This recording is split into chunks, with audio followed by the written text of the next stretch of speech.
स्वागत है दोस्तों आपके अपने YouTube चैनल यस पर स्टडी में। आज हम सब बिहार यस स्टेट के लिए पेपर 2 के लिए दोस्तों हिंदी को कवर करेंगे, जिसमें हम सब हिंदी के से संबंधित जो आपके प्रीवियस ईयर क्वेश्चन पेपर है उसको कवर करेंगे। हम सब सबसे पहले आपको यह बताते हैं आपकी क्लासेस चलेंगी कैसे। इसमें हम सब आपके सिलेबस के अकॉर्डिंग जितने भी टॉपिक है हर एक टॉपिक से संबंधित क्वेश्चन को कवर करेंगे। जैसे आज का आपका टॉपिक है हिंदी साहित्य, काल विभाजन और नामकरण। इस टॉपिक से अभी तक आपके यस स्टेट के पेपर में जितने भी क्वेश्चन पूछे गए हैं उन सभी क्वेश्चनों को हम सब एक संग्रह बना के एक जगह रख के उसी क्वेश्चन को सॉल्व करेंगे। इससे आप समझ सकते हैं कि आपके किस टॉपिक से कितने क्वेश्चन पूछे जाते हैं। और साथ में साथ हम और भी टॉपिक और भी क्वेश्चन लिए हैं जो कि आपके हिंदी के ही क्वेश्चन हैं, जो कि आपके अदर एग्जाम में पूछे गए हैं। लेकिन आपके यस्टर्ड में जो पूछे गए हैं वो सभी क्वेश्चन में लिए हैं। उसके बाद भी हम सब अदर एग्जामों से भी क्वेश्चन को इसमें सम्मिलित किया है। और सभी क्वेश्चन के नीचे आपको अब यहाँ पे देखेंगे आपको मिल जाएगा। देखिए इसमें अगर आप देखेंगे बिहार स्टेट, ये आपका 14/9/2023 में जो फर्स्ट शिफ्ट का एग्जाम हुआ था उसमें यह क्वेश्चन पूछा गया था। इसी तरीके से हम सब हर एक क्वेश्चन के नीचे आपको बताएंगे कि यह क्वेश्चन आपका किस एग्जाम में किस तारीख को पूछा गया था। यह क्लास आपको डेली कराई जा रही है दोस्तों मॉर्निंग में 6 बजे। आप 6 बजे जरूर जुड़िए और इस क्लास को कवर करिए। आपके पेपर 2 के लिए बहुत ही महत्वपूर्ण है, जिसमें हम सब हर एक टॉपिक को कवर करेंगे। इसकी पीडीएफ की बात करो तो इसका लिंक आपको डिस्क्रिप्शन में मिल जाएगा, वहां से जाके आप इसकी पीडीएफ भी डाउनलोड कर सकते हैं। अगर आप इस चैनल पर नए तो चैनल को जरूर सब्सक्राइब करिए दोस्तों, और कमेंट भी करिए कि आपको क्लासें कैसे लगी। आइए चलिए हम सब आगे बढ़ते हैं, क्लास की शुरुआत करते हैं। इसमें जो पहला क्वेश्चन है, आदिकाल को चारणकाल किसने कहा था? आदिकाल जो है दोस्तों उसको चारणकाल के नाम से किसने संबोधन किया था? ऑप्शन है पहला मिस्र बंधुओं ने किया था, ग्रियर्सन ने किया था, आचार्य रामचंद्र शुक्ल ने किया था, या फिर शिव सिंह सिंगर ने किया था। अगर हम सब बात करें तो चारण काल दोस्तों इसमें हम आपको बताएंगे कौन कौन किस नाम से संबोधित किया था, उसकी भी हम सब बात करेंगे। जैसे इसमें जो राइट आंसर है ऑप्शन इसमें बी सही है, ग्रियर्सन ने इसे जो है चारण काल के नाम से संबोधन किया था। अब मिस्र बंधुओं हम सब बात करें तो मिस्र बंधुओं ने किस नाम से संबोधन किया था? तो मिस्र बंधुओं ने आरंभिक काल माना था। क्या माना था दोस्तों? आरंभिक काल माना था। इसके बाद अगर हम सब बात करें तो रामचंद्र शुक्ल ने आदिकाल को किस नाम से संबोधन किया था? इन्होंने वीर गाथा काल के नाम से इसे बताया था। इसके बाद अगर हम सब बात करें तो संधि काल या चारण काल के नाम से किसने कहा था? ये दोस्तों रामकुमार वर्मा ने कहा था। यह भी आप जानते रहिए। नेक्स्ट क्वेश्चन जो है, काशी नगरी प्रचारणी सभा द्वारा हिंदी साहित्य का बृहत इतिहास कितने खंडों में प्रकाशित किया गया? ऑप्शन है 10 है, 8 है, 16 है, 18 है। यह भी आपका दोस्तों 14 तारीख के एग्जाम में शिफ्ट सेकंड में पूछा गया था। इसे दोस्तों कितने खंडों में प्रकाशित किया गया था? तो राइट आंसर इसमें जो हो जाएगा ऑप्शन आपका सी से हो जाए, इसे 16 खंडों में प्रकाशित किया गया था। जो आपका काशी नगरी प्रचारणी सभा द्वारा हिंदी साहित्य को 16 खंडों में प्रकाशित किया गया था। नेक्स्ट जो क्वेश्चन है, कह रहे हैं कि हिंदी साहित्य के इतिहास लेखन से पूर्व किसी प्रसिद्ध ग्रंथ में हिंदी के विभिन्न कवियों के जीवन वृत्तियों कृतियों का परिचय मिलता है? ऑप्शन है रामचरितमानस में, इसके बाद बीजक में, 84 वैष्णव की वार्ता में, या फिर कीर्तिलता में। इसमें जो आपका राइट आंसर हो जाएगा किस कृत में मिलता है, तो वह है दोस्तों ऑप्शन सी हो जाएगा, यह 84 वैष्णव की वार्ता में यह मिलता है। यह भी आपका यह स्टेट पेपर शिफ्ट सेकंड में पूछा गया था 14/9/2023 में। इसमें आपका सी सही है। इसमें अगर हम सब बात करें तो दोस्तों जो 84 वैष्णव वार्ता की बात है, इसमें जो मिलता क्या है, इसमें क्या लिखा गया है? इसमें दोस्तों जो वल्लभाचार्य हैं इनके 84 शिष्यों को जो है वर्णन मिलता है। 84 शिष्यों के इसमें वृत्त मिलता है, उनका जीवन के बारे में बताया गया है। अगला जो क्वेश्चन है, कह रहे आचार्य रामचंद्र शुक्ल का इतिहास ग्रंथ हिंदी साहित्य का इतिहास कौन सा दोस्तों? हिंदी साहित्य का इतिहास स्वतंत्र पुस्तक से पूर्व किस रूप में प्रकाशित हुआ था? इसके पहले दोस्तों किस रूप में प्रकाशित हुआ था? फर्स्ट ऑप्शन है हिंदी शब्द सागर की भूमिका, सेकंड ऑप्शन है हिंदी भाषा का इतिहास, थर्ड ऑप्शन है हिंदी विचार यात्रा, या फिर लास्ट ऑप्शन है हिंदी नवजीवन। इसमें जो राइट आंसर हो जाएगा दोस्तों फर्स्ट ऑप्शन सही है, हिंदी शब्द सागर की भूमिका। इसके पहले किससे में प्रकाशित हुआ था? हिंद शब्द सागर की भूमिका। अगर इसका प्रकाशन की बात करें तो इसका प्रकाशन जो हुआ था दोस्तों वह आपका 1929 में हुआ था। कब हुआ था? 1929 में हुआ था। इनके इतिहास ग्रंथ में दोस्तों लगभग 1000 कवियों और लेखकों को शामिल किया गया है। यह भी आप जानते रहिए। ऑप्शन इसमें इज करेक्ट आंसर। 1918 और 1936 ईस्वी किस युग की समय सीमा है? ऑप्शन है इसमें, देखिए इसमें सिंपल आपको बताना है कि जो 1918 से लेकर 1936 के बीच किस युग की सीमा मानी जाती है। ऑप्शन है, फर्स्ट ऑप्शन है द्विवेदी युग, सेकंड ऑप्शन है छायावाद, थर्ड ऑप्शन है प्रगतिवाद, फोर्थ ऑप्शन है या प्रयोगवाद। देखिए अभी आपका 14/9/2023 के सेकंड शिफ्ट में यह क्वेश्चन पूछा गया है। इसमें जो राइट आंसर हो जाएगा वो है आपका ऑप्शन बी सही है, छायावाद। देखिए छायावाद के बारे में थोड़ा सा बताते हैं। यह दोस्तों 1918 से लेके 1936 तक माना जाता है। यह छायावाद युग माना गया है। अब हम सब आगे देखते हैं। देखिए कुछ और कालखंड उसको भी आप जानते रहे, जैसे इसमें हमने छायावाद समझ लिया कि 1918 से 1936 से। अगर हम सब बात करें तो द्विवेदी युग का युग कब से कब माना जाता है, तो आप जानते रहिए 1900 से लेकर आपका 1918 तक 1918 तक। देखिए इसमें और एक दो क्वेश्चन आपको हम बना के बताते हैं। इसके बाद अगर हम सब बात करें तो प्रगतिवाद का जो काल था वह 1936 से लेकर आपका 1942 तक माना जाता है। इसके बाद अगर हम सब हाँ प्रयोगवाद की बात करें तो प्रयोगवाद का जो काल माना गया है, प्रयोगवाद का काल दोस्तों 1943 से लेके 1943 से लेके आपका 1954 तक माना गया है। देखिए द्विवेदी युग 1900 से लेकर 1918 तक, छायावाद 1918 से 36 तक, प्रगतिवाद आपका 1936 से 1942 तक। इसके बाद प्रयोगवाद की बात करें तो 1943 से लेकर 1954 तक माना गया है। नेक्स्ट क्वेश्चन है, रेत काल को सिंगार काल किसने कहा है? रेत काल को सिंगार काल किसने कहा है? ऑप्शन है, फर्स्ट ऑप्शन है विश्वनाथ प्रसाद मिश्र ने, आचार्य रामचंद्र शुक्ल ने, मिश्र बंधुओं ने, या फिर रमाशंकर शुक्ल रसाल ने। देखिए ये आपका बिहार स्टेट में पूछा गया, यूपी पीजीटी में पूछा गया है, नेट में पूछा गया है, और ये आपका डीएसएसबी पीजीटी में भी पूछा गया है। इसमें बताना है रेत काल को सिंगार काल किसने कहा है। देखिए इसमें रेत काल को सिंगार काल किसने कहा है, तो ऑप्शन ए सही होगा, विश्वनाथ प्रसाद ने रेत काल को, ए राइट आंसर है, सिंगार काल के नाम से संबोधन किया था। देखिए इन्होंने क्या कहा था, सिंगार काल कहा था, किसने? विश्वनाथ प्रसाद मिश्र ने। इसके बाद अगर हम सब बात करें तो एक क्वेश्चन और बताइए, आचार्य रामचंद्र शुक्ल ने किस नाम से इसे रेत काल को संबोधन किया था? इन्होंने रेत काल ही कहा था, रेत काल के ही नाम से संबोधन किया था। मिश्र बंधुओं ने तो मिश्र बंधु ने किस नाम से? अलंकृत काल के नाम से संबोधन किया था। इसके बाद रमाशंकर शुक्ल की बात करें तो यह कला काल के नाम से इसे संबोधन किया गया था। तो ऑप्शन इसमें आपका फर्स्ट सही है, क्योंकि इसमें सिंगार काल पूछा है, तो सिंगार काल विश्वनाथ प्रसाद मिश्र ने ही इसे संबोधन किया था। आचार्य रामचंद्र शुक्ल ने आधुनिक काल का प्रारंभ कब माना है? ऑप्शन है 1857 ईस्वी, 1843 ईस्वी, 1865 ईस्वी, 1800 ईस्वी। यह बिहारी स्टेट के आपके शिफ्ट सेकंड में 14/9/2023 को पूछे गए हैं। तो इसमें आपको बताना है इसका काल कब माना गया है। आचार्य रामचंद्र ने आधुनिक काल का प्रारंभ माना है। इसमें जो राइट आंसर हो जाएगा आपका बी सही है, 1843 माना गया है। आधुनिक काल का प्रारंभ कब माना है? 1843 ईस्वी से माने हैं। अगर हम सब इसे बात करें तो देखिए 1843 ईस्वी है, अगर हम इसे संवत की बात करें तो संवत आपका 1900 होता है। तो यह भी जानते रहिए, अगर आपके एग्जाम में ईस्वी पूछे तो 1843, संवत पूछे तो 1900, क्योंकि बहुत ज्यादा कंफ्यूजन हो जाता है इसमें।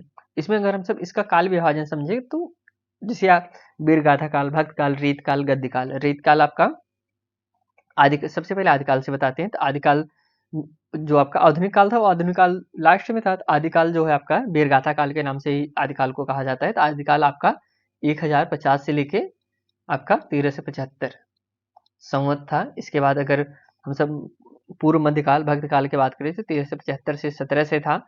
उत्तर मध्यकाल रेत काल के नाम से जानते थे, इसे हम 1700 से लेकर 19 से। इसके बाद आधुनिक काल आया जो इसे गद्य काल कहा जाता था। तो ये आपका 1900 से लेकर 1984 तक इसका काल माना गया था।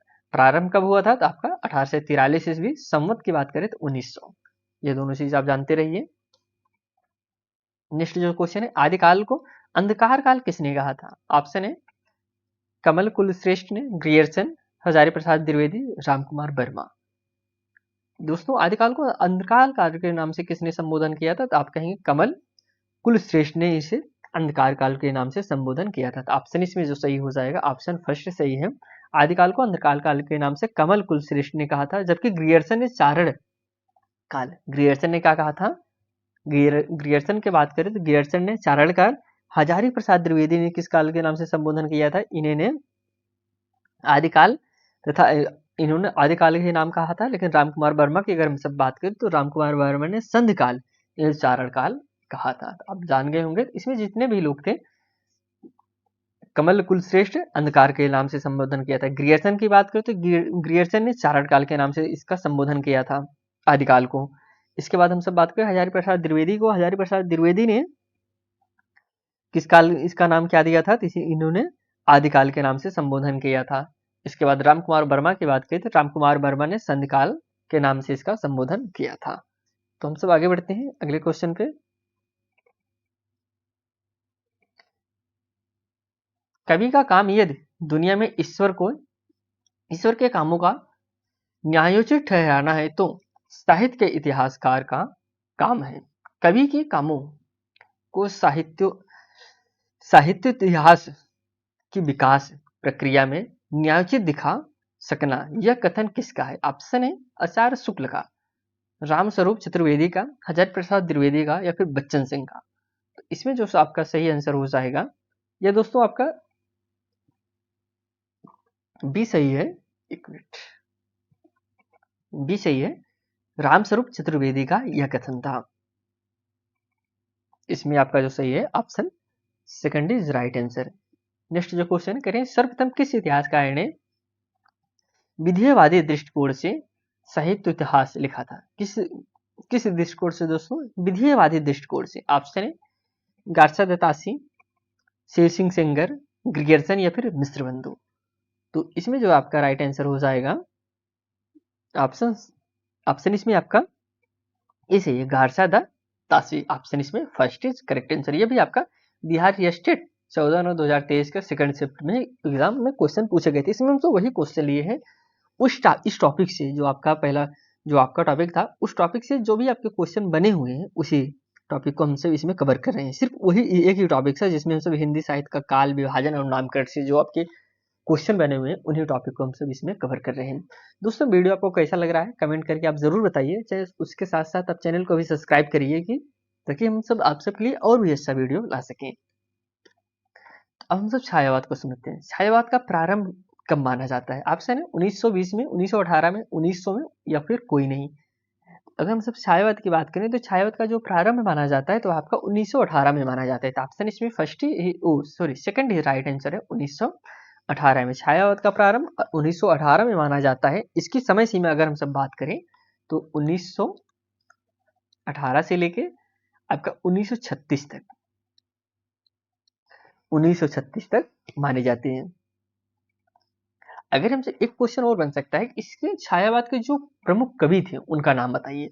तो जो छायावाद के प्रमुख जो कवि थे अगर उनका नाम हम सब बात करें तो इसमें आपके आते हैं जयशंकर प्रसाद, जयशंकर प्रसाद आपके हो गए। इसके बाद सूर्यकांत त्रिपाठी निराला हो गए, सुमित्रानंदन पंत हो गए। ये सब आपके छायावाद के जो प्रमुख कवि हैं। हिंदी साहित्य का प्रथम इतिहास किस भाषा में लिखा गया है? बहुत ही महत्वपूर्ण क्वेश्चन है दोस्तों, यह जरूर आप समझिएगा। वैसे भी इस क्वेश्चन का जवाब आप वैसे भी नॉलेज के लिए रखिए क्या जो हिंदी साहित्य का प्रथम इतिहास किस भाषा में लिखा गया है? अंग्रेजी में, हिंदी में, उर्दू में, फ्रेंच में। देखिए ज्यादातर लोग तुरंत मारेंगे हिंदी में लिखा गया था, लेकिन हिंदी में नहीं लिखा गया था दोस्तों, यह आपका फ्रेंच में लिखा गया था। हिंदी साहित्य का जो प्रथम इतिहास किस भाषा में लिखा गया था वह आपका फ्रेंच में लिखा गया था। तो ऑप्शन इसमें जो सही हो जाएगा ऑप्शन सी सही है, यह दोस्तों फ्रेंच में लिखा गया था। अब एक क्वेश्चन और बनता है, इसके लेखक कौन थे? इसके लेखक दोस्तों गार्सा दत्तासी हैं। इसके लेखक गार्सा दत्तासी थे। किस आलोचक ने रेत काल को कला काल कहा है? ऑप्शन है फर्स्ट ऑप्शन है आचार्य रामचंद्र शुक्ल ने, हजारी प्रसाद द्विवेदी ने, आचार्य विश्वनाथ प्रसाद मिश्र ने, रमाशंकर शुक्ल रसाल ने। देखिए ये आपका स्टेट में पूछा गया था, जीआईसी प्रवक्ता भर्ती में पूछा गया था 2017 में। बिहार स्टेट आपके बिहार स्टेट में ये 2 बार होगा, तो यह भी आप इसमें भी आपका पूछा गया था। तो किसने कहा था कलाकाल? तो राइट आंसर इसमें जो हो जाए रीतकाल को, दोस्तों रीतकाल को कलाकाल के नाम से किसने संबोधन किया था? ऑप्शन इसमें जो सही हो जाएगा, ऑप्शन आपका डी सही है। रमाशंकर शुक्ल ने, रसाल ने, इन्होंने कलाकाल के नाम से रीतकाल को संबोधन किया था। एक क्वेश्चन आपको हम और बताते हैं, इनको भी बताइए, आपके आचार्य रामचंद्र शुक्ल ने किस काल के नाम से कहा था? तो आचार्य रामचंद्र शुक्ल ने रेतकाल ही नाम दिया था, रेतकाल। इसके बाद अगर हम सब बात करें हजारी प्रसाद द्विवेदी, एक मिनट, आचार्य रामचंद्र शुक्ल ने, आचार्य विश्वनाथ प्रसाद ने, एक मिनट, सिंगार काल, रेतकाल को सिंगार काल किसने कहा? काफी बार एग्जाम में पूछा गया है। तो आपका दोस्तों विश्वनाथ प्रसाद मिश्र ने, इन्होंने क्या कहा था? सिंगार काल के नाम से संबोधन किया था। तो आइए हम सब आगे बढ़ते हैं और भी क्वेश्चन की तरफ। हिंदी साहित्य का आधा इतिहास के लेखक कौन है? कौन सा दोस्तों? हिंदी साहित्य का एक इतिहास है आधा इतिहास, एक साहित्य है जिसका नाम है आधा इतिहास। इसके लेखक कौन है? ऑप्शन है नीरजा माधव है, ममता कालिया है, या फिर डॉक्टर सुमन राजे हैं, या फिर मृणाल पांडे हैं। आधा इतिहास के जो लेखक हैं दोस्तों, वह आपके ऑप्शन सी सही है, सुमन राजे हैं। सुमन राजे जो है आधा इतिहास के लेखक हैं। ऑप्शन इसमें जो सही हो जाएगा, option first is correct answer. Sorry, first नहीं, option C is right answer.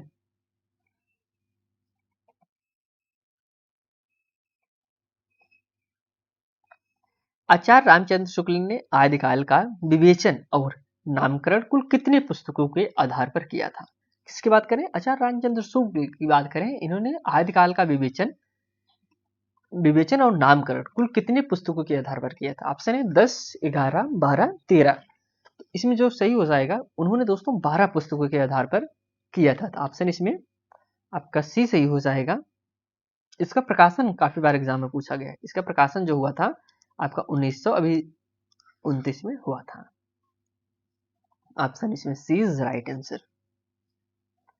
Hindi साहित्य के उत्तर मध्यकाल का प्रवृत्ति के आधार पर आचार्य रामचंद्र शुक्ल ने क्या नामकरण किया? ऑप्शन है, फर्स्ट ऑप्शन है अलंकृत काल, सेकंड ऑप्शन है सिंगार काल, थर्ड ऑप्शन है कलाकाल, या फिर लास्ट ऑप्शन है रीतकाल।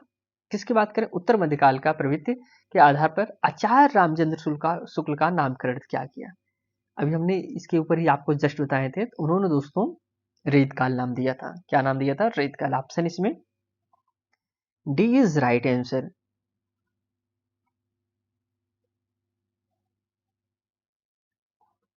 किस इतिहासकार ने हिंदी साहित्य का प्रारंभ संवत 1050 से माना है? ऑप्शन है ग्रियर्सन ने, हजारी प्रसाद द्विवेदी ने, शिव सिंगर ने, आचार्य रामचंद्र शुक्ल ने। जो प्रारंभ संवत माना है वह 1050 से माना है। किन्हीं ने माना हिंदी साहित्य का प्रारंभ? तो दोस्तों इसमें जो सही हो जाएगा, राइट आंसर हो जाएगा ऑप्शन डी, आचार्य रामचंद्र शुक्ल ने माना है। किन्होंने माना है? आचार्य रामचंद्र शुक्ल ने। आपको हमने बताया था ना कि इन्होंने जो संवत की बात करा है ना, संवत 1050 से ही। अभी इस पहले क्वेश्चन में, दूसरे क्वेश्चन में आपको बताया था ना 1050 से लेके 13 से 75 से माने थे कि जो पहला काल था आदिकाल। क्या था? आदिकाल, जिसे हम वीरगाथा के काल के नाम से जानते हैं। इसका संवत 1050 से लेके 13 से 75। हिंदी साहित्य के इतिहास में आदिकाल के लिए आधार काल नाम दिया, किसने दिया दोस्तों? रमाशंकर शुक्ल, रसाल ने, श्याम सुंदर दास ने, चंद्र शर्मा गुलेरी ने, या फिर मोहन अवस्थी ने। अभी जस्ट इसके पहले हमने इसका आंसर बताया था। मोहन अवस्थी ने आदिकाल को आधार काल के नाम से नाम दिया था इसका। ऑप्शन इसमें जो सही हो जाएगा, ऑप्शन इसमें डी सही है। ये आपको दोस्तों जीआईसी में पूछा गया था। जीआईसी प्रवक्ता भर्ती 2017 में भी पूछा गया था। रामचंद्र शुक्ल का साहित्य इतिहास ग्रंथ हिंदी साहित्य का इतिहास नागरी प्रचारिणी सभा से प्रकाशित हिंदी शब्द सागर की भूमिका में किस शीर्षक से लिखा गया था? ऑप्शन है हिंदी साहित्य की भूमिका, सेकंड ऑप्शन है हिंदी साहित्य की परंपरा, थर्ड ऑप्शन है हिंदी साहित्य का अतीत, लास्ट ऑप्शन है हिंदी साहित्य का विकास। अगर यह क्वेश्चन की बात करें तो यह भी आपका जीआईसी में एलटी हिंदी में पूछा गया था, पीजीटी में पूछा गया था, डीएसएसबी में सेकंड शिफ्ट में। इसमें जितने भी क्वेश्चन हम कर रहे हैं दोस्तों आपके किसी न किसी एग्जाम में पूछे गए हैं। इसमें जो सही हो जाएगा डी है ऑप्शन, हिंदी साहित्य का विकास। दोस्तों क्लास आपको कैसी लग रही कमेंट जरूर करिए दोस्तों। हम सब इसके बाद नेक्स्ट टॉपिक जो आपका है उसको भी कवर कराएंगे। आप चैनल को जरूर सब्सक्राइब करिए और कमेंट भी करके बताइए आपको क्लास कैसी लग रही है। A dictionary of English and Hindustani के लेखक कौन है? जॉर्ज ग्रियर्सन है, विलियम ग्राउम्स है, जॉन गिलक्राइस्ट है या फिर फ्रेडरिक पिंकॉट है? इसमें जो करेक्ट आंसर हो जाएगा ऑप्शन सी सही है, जॉन गिलक्राइस्ट है। किस कौन सी पुस्तक की बात करें? A dictionary of English and Hindustani. अगर हम सब बात करें तो इसके लेखक जो है जॉन गिलक्राइस्ट है। Option first, option C is right answer.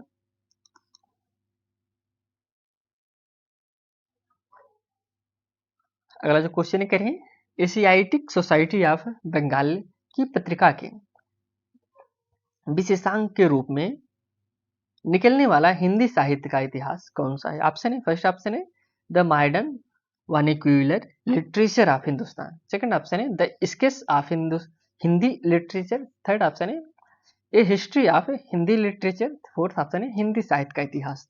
तो राइट आंसर इसमें जो हो जाएगा ऑप्शन ए सही है, a modern of vernacular literature of Hindustan. Option आपका ए ही सही हो जाएगा।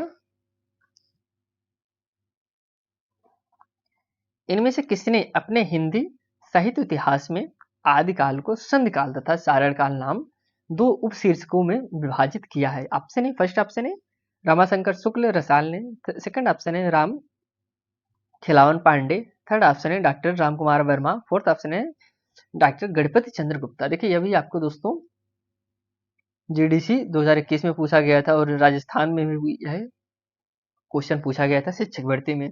इसमें जो आपका राइट आंसर हो जाएगा ऑप्शन सी सही है। दो शीर्षक में विभाजित किया था किसने? आपके डॉक्टर राम कुमार वर्मा ने। ऑप्शन इसमें जो सही हो जाएगा option C is correct answer.